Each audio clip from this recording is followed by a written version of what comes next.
L'hiver est fini, le printemps de retour, et cette belle journée d'avril a déjà des airs d'été. Ibolia se rend au travail. Elle a une place fixe, aussi bien dans le monde professionnel que dans le bus. La place juste à côté de l'avant-dernière porte.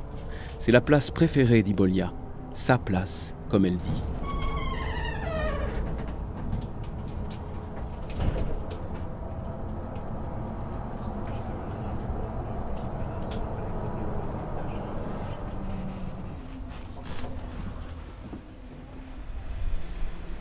Non loin de l'hôpital de Lille, à Berne, se trouve l'Azzurro, un espace rencontre sans alcool de la Croix-Bleue. Ibolia y exerce un emploi accompagné.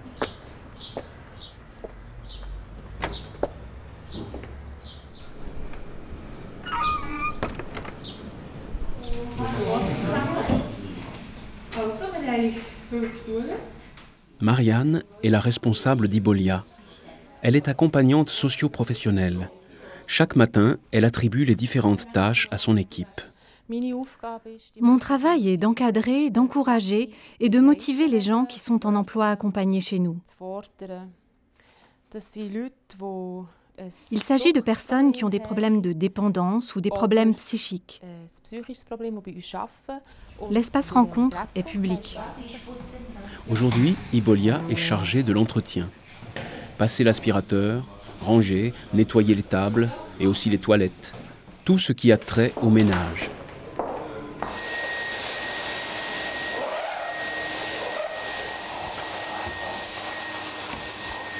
Ibolia n'est pas la seule à se mettre au travail.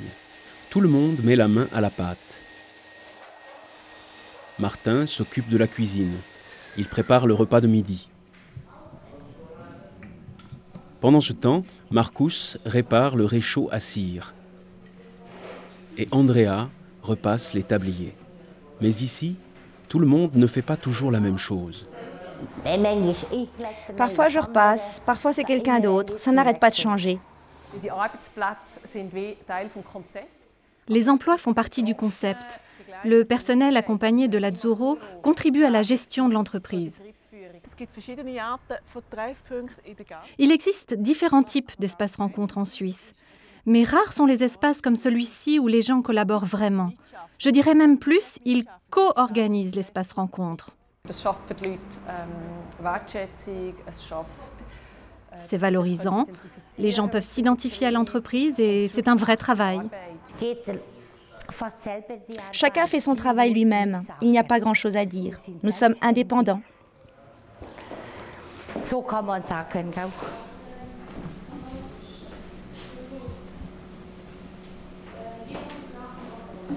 Ainsi, chacun a sa propre tâche. Et quand ça coince, on s'entraide. Marianne, tu peux? Je n'arrive pas à l'ouvrir.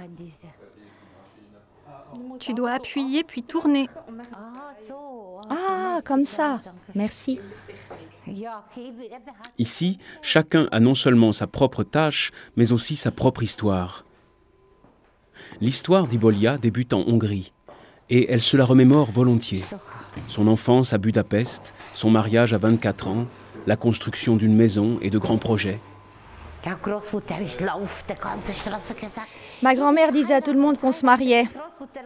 Elle était plus heureuse que moi. Son bonheur paraît total. Mais bientôt, son mari est attiré par la Suisse. Et Ibolia le suit, même si ce n'est pas facile pour elle. J'avais le mal du pays. Ce n'était pas ce que j'imaginais. Ici, en Suisse, j'étais seule. Je n'avais pas de famille, personne. Ça a été une période difficile. Nous avions aussi quelques problèmes à la maison. J'étais souvent seule et je me suis mise à boire, un peu, le soir.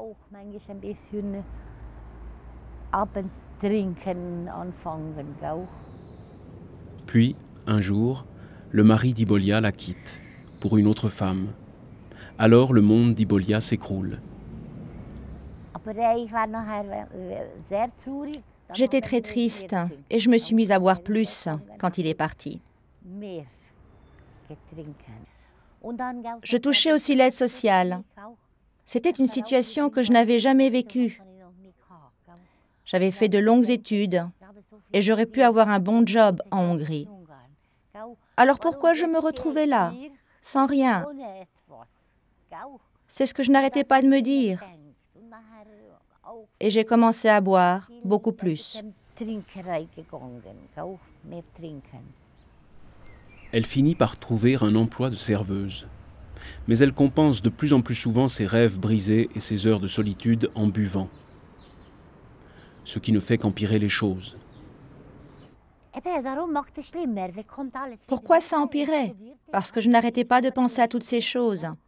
Qu'est-ce que j'avais fait? Alors je buvais. Je voulais échapper à ces pensées. Elle continue à tenir son ménage avec soin. Mais elle ne peut plus imaginer sa vie quotidienne sans sa dose d'alcool. Il s'ensuit une période où désillusions et lueurs d'espoir se succèdent. Doutes et rechutes ne font que compliquer le retour à la vie professionnelle. La souffrance morale et la dépendance à l'alcool sont trop lourdes. Une amie d'Ibolia s'en rend compte et agit. Elle la met en contact avec l'espace rencontre de la Croix-Bleue. En 2006, j'ai obtenu du travail ici à Lazaro. Et on m'a dit que je n'avais pas le droit de boire.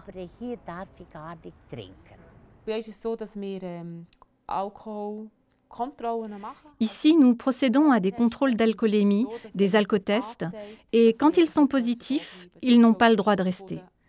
C'est aussi pour protéger les autres, car le simple fait de respirer l'odeur d'alcool peut avoir des conséquences.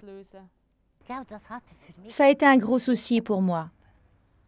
Le matin, je me levais à 6 heures, puis je réfléchissais jusqu'à 8 heures, car les magasins ouvrent à 8 heures, et j'aurais pu aller m'acheter une bière.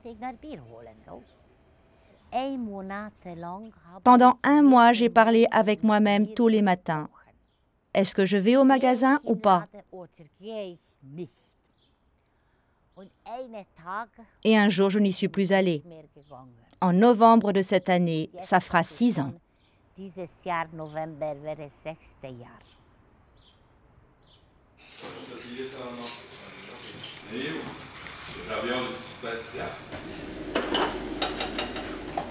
Bientôt midi. L'équipe est à nouveau au travail. Nous n'avons pas de cuisinier. Chacun cuisine. À midi ou le soir, chacun cuisine. Les clients ne vont pas tarder. Il est temps de dresser les tables.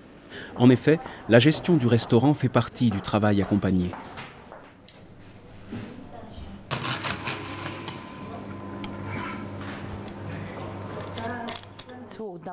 Bon, on apporte la salade. Ils sont tous là.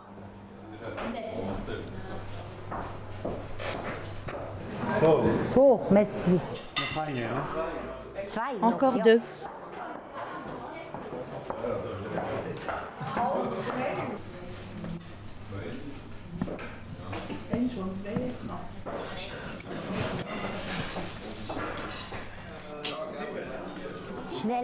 Je n'ai pas eu le temps de boire mon expresso.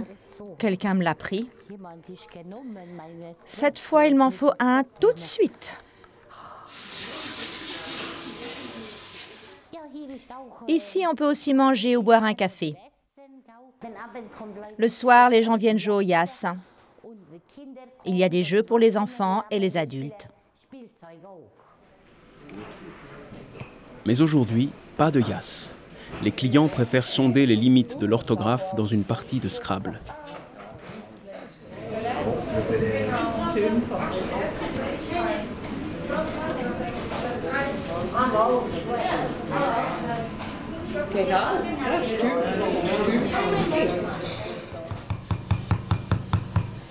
Tandis que les uns sont plongés dans leur partie de Scrabble, d'autres s'affairent déjà dans la pièce à côté. Ce n'est pas beau, ça. Ça va dans l'autre sens. Même si les gens ne font pas attention quand ils mettent au feu. Elisabeth en connaît un bout sur les calumets. Le travail exige de l'adresse et de la concentration. Plusieurs fois par semaine, la salle à manger se transforme en atelier. Jusqu'à 15 personnes y fabriquent des allumes-feu en matériaux naturels. Leur fabrication est considérée comme un travail à bas seuil, mais il n'en est pas moins important.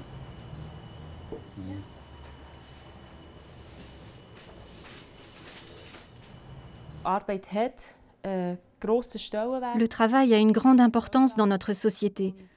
Quand on perd son travail ou que le destin vous en prive, l'estime de soi en prend un coup. C'est pourquoi je pense que le travail joue un rôle important pour retrouver la santé. On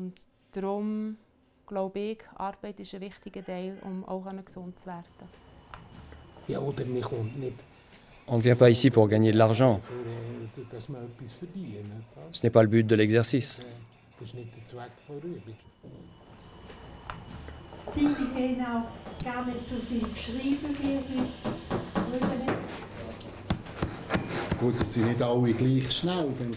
On n'est pas tous aussi rapides pour faire des calumets, mais ça ne fait rien. Moi, je suis pas très rapide. T'as pas besoin de l'être. Ah, j'ai pas besoin. Il s'agit aussi d'intégration. Nous avons plusieurs types d'offres ici. Des offres à bas seuil, où les gens viennent travailler le bois 2 fois par semaine, et des offres d'insertion professionnelle. Là, il s'agit de leur proposer une structure en fonction de leurs besoins. C'était un Eindecker? Oui, à El Parasol. À El Parasol? Ah oui, je vois lequel. À l'atelier des Calumets, on cause avions de la Seconde Guerre mondiale. Peter et Frank sont des modélistes passionnés et ils échangent leurs connaissances. Elisabeth aussi connaît ces avions. Elle-même a vécu la guerre. Ce n'est pas facile quand quelqu'un te tire dessus et qu'il te rate. Ça te siffle aux oreilles.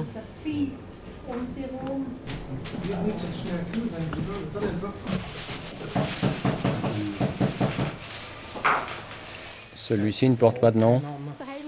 Helmut s'occupe de contrôler les allumes-feu. Ça et là, il fait des modifications.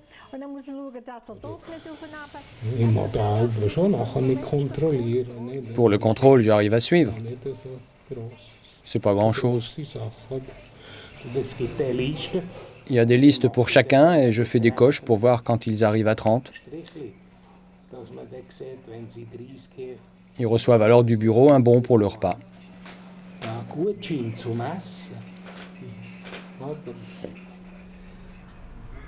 Stéphane est aujourd'hui abstinent. Il y a quelques années, il fréquentait aussi l'Azzurro. Il ne souhaite pas témoigner à visage découvert, car il est question ici de son histoire, pas de sa personne.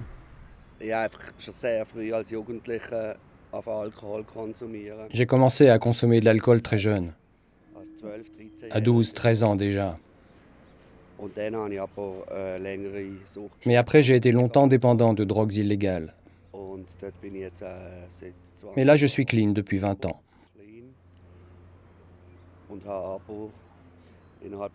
Seulement durant ces 20 ans, j'ai fait un transfert d'addiction massif sur l'alcool.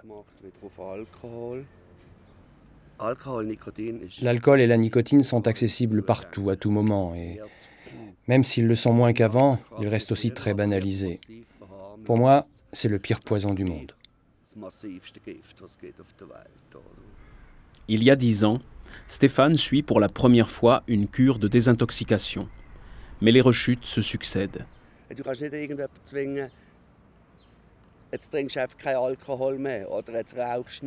Tu ne peux forcer personne à arrêter de boire ou de fumer. Ça ne fonctionne pas tant que tu ne le souhaites pas toi-même. Le plus important, c'est qu'ils aient eux-mêmes la motivation de changer quelque chose. Sinon, ça ne marche pas. Sa dépendance s'aggrave. Stéphane perd son travail et son appartement. Finalement, il est interné dans un établissement psychiatrique fermé.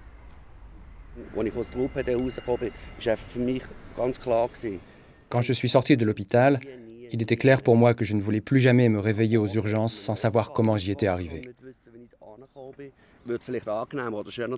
Ça ferait peut-être mieux de dire qu'après ça, j'ai arrêté l'alcool. mais ça n'a pas été le cas.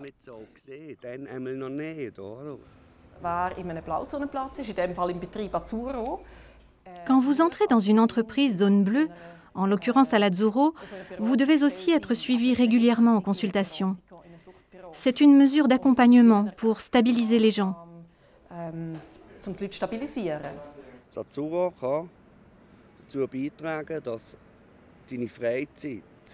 L'Azzurro contribue à redonner un certain contenu à ton temps libre, de façon à retrouver une structure quotidienne, à retrouver du sens et aussi de la joie.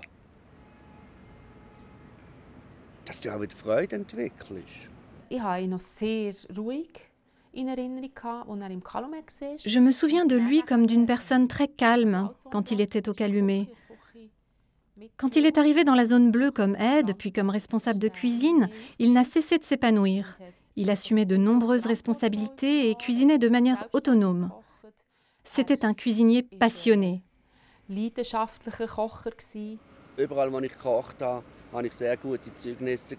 Là où je cuisinais, j'obtenais de très bonnes attestations. Mais je n'avais pas de ticket pour le marché du travail.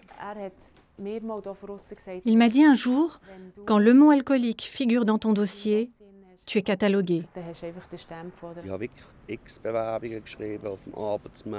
J'ai écrit de nombreuses lettres de candidature, mais c'est difficile quand il y a autant de trous dans ton CV. J'ai eu de la chance. Je travaille dans un excellent établissement. On m'a proposé d'y faire mon apprentissage. Ils savaient que j'y pensais depuis des années. Je me suis dit que je ne pouvais pas laisser passer cette chance. Après, j'aurais encore plus de possibilités.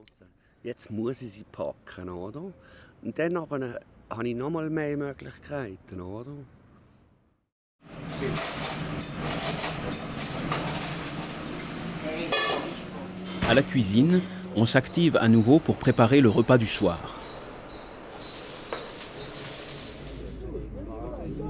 Dehors, sur la terrasse, les premiers clients sont déjà là et profitent de la douceur de la soirée.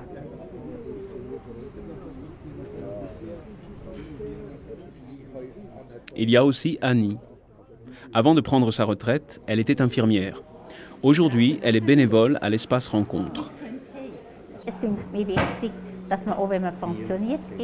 Il me paraît important de continuer à avoir des responsabilités après la retraite.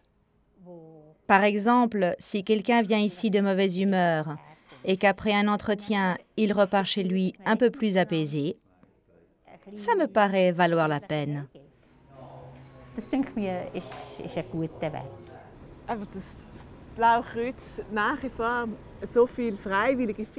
Le fait que la Croix-Bleue trouve autant de personnes qui s'engagent à titre bénévole est tout à fait exceptionnel. Mais cela ne peut fonctionner que si les ressources sont suffisantes. Je parle ici d'argent. De façon à pouvoir engager suffisamment de professionnels pour encadrer l'espace rencontre et les bénévoles.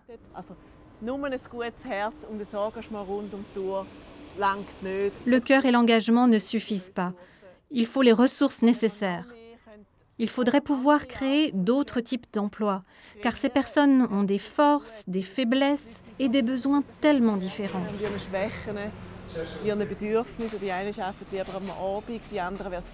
Certains préfèrent travailler le soir, d'autres tôt le matin pour ne pas se mettre à boire. Plus l'offre sera étendue, mieux on pourra répondre aux besoins.